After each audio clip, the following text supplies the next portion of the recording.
Our first segment tonight is going to be on web graphics. This is a subject that is very close to my heart because I've been a graphic artist for many years. And we're going to talk about two file types. We're going to talk about the GIF, which is right there, and we're going to talk about JPEGs, which is right there. Now, why are these important to me? Well, maybe you just got a new digital camera. You want to send the baby picture off to Aunt May. You're going to have to know how to reduce the file size to email it.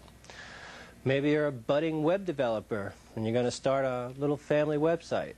There's two good reasons right there. Okay.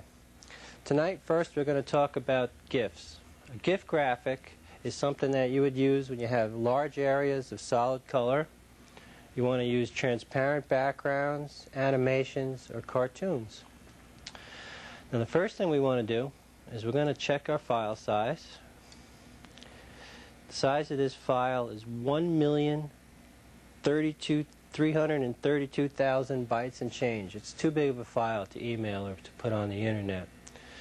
So what we're going to do is we're going to go up to View, to Image, Convert to, and we're going to go down to 8-bit color.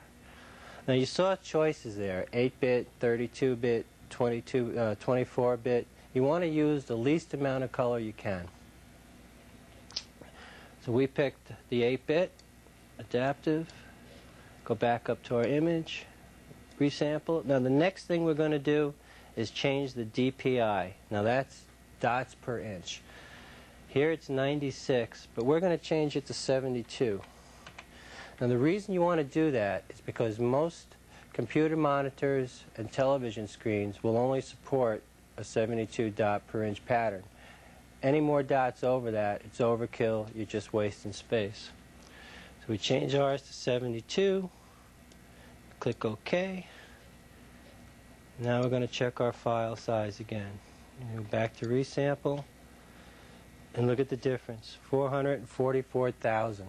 We chopped over 500,000 bytes off that, and we still left it the original size.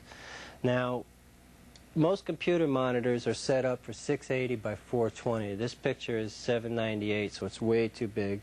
I want to make it 300 for the purpose of this demonstration. And there we go. And our new file size, 62,700. See how much we greatly reduced that? You can email it. It's perfect for the internet. Now we're going to talk about JPEGs a little bit. I'm going to close all this out. And there's our JPEG. Now JPEG is a file format you're going to be concerned with if you're dealing with photographs, multi-layered artwork, artwork for reproduction, things like that. Again, the steps are pretty much the same. We're going to go to Image, check on Resample, and there's our file size, 921,000 bytes. Way too big for email. Again, our first step is we're going to go and convert to color.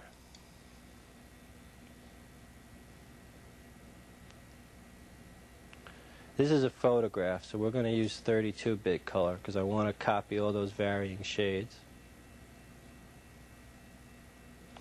Then we're going to go up to resample again, change our dot pattern again to 72. And click OK.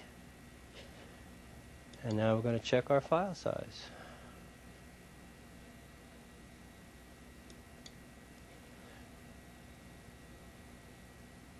Now we're down to 1,228.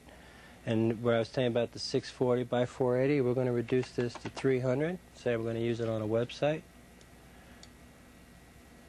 And there you go. Our new file size is 270,000, about a third of what the original file was. Now, a little important note here. If you're going to email this picture and it needs to be printed out in photo quality on the other side, you can't do this. You need to maintain your dot pattern. So what we suggest you do there is to zip the file, which reduces it. you email it and the person on the other end unzips it, but that's for another show. So that's the difference between GIFs and JPEGs. That's how to use it. That's how to reduce it. Stay tuned and we will be right back.